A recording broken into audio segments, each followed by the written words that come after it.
Greetings everyone, I'm Willow Upton and I wrote a book in a month. As some of you may know, I entered the My Anime List and Honeyfeed Writing Contest 2025, the Isekai presented by Kadokawa.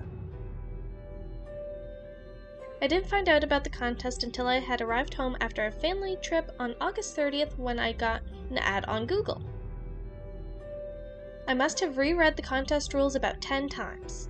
I had the concept of Era of Aberrant on my phone, so I decided to rework it a little and enter the contest. I worked on it for about a week before I started posting. I think I had about 6 chapters done, but don't quote me on that. I was making really good progress until I had no more chapters pre-completed, so I had to start writing a chapter a day. Quickly reread it, post it, and fall asleep hoping that I didn't make any silly mistakes. To get Era of Aberrant done, I was working on it every moment I wasn't sleeping or working my actual job. The final week was the worst. One night I only got 4 hours of sleep.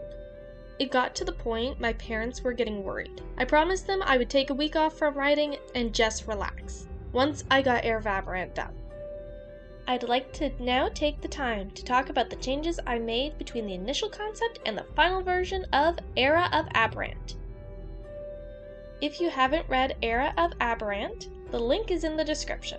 I recommend reading it first before continuing this video, as there are spoilers. This is your final warning.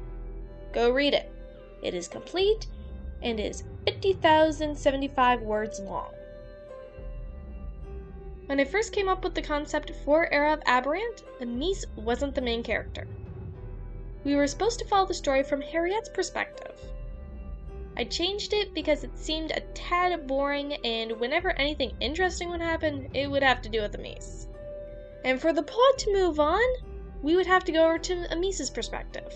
I asked myself, if the main character isn't moving the plot forward, maybe you need a different main character. The original plot for Era of Aberrant was also quite darker and more adult. When Aldous first took over, the maids were going to become slaves instead of the free paid servants that they were when Gothlif was king. They were also going to be branded as slaves on their chest, which means Amice would have got branded like in the second chapter.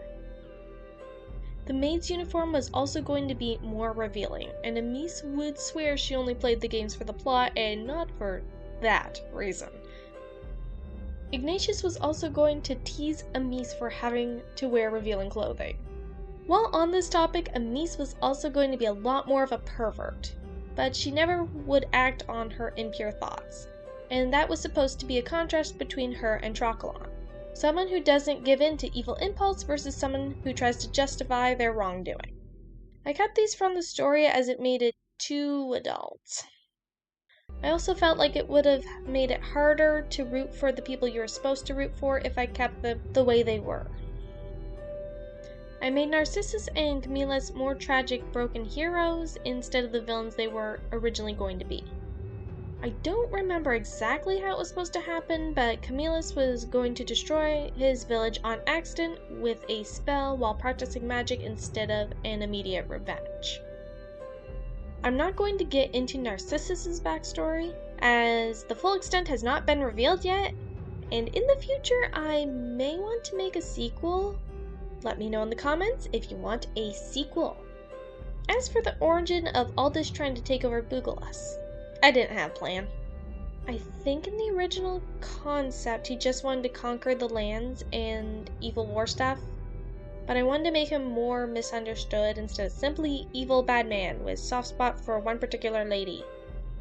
This also ties in on how I wanted to portray Harriette and their relationship. I wanted the love to be both ways, and Harriette wouldn't fall in love with someone who was heartless towards others.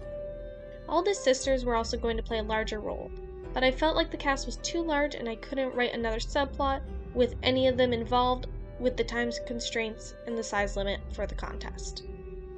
But in a sequel, they can be explored a bit more.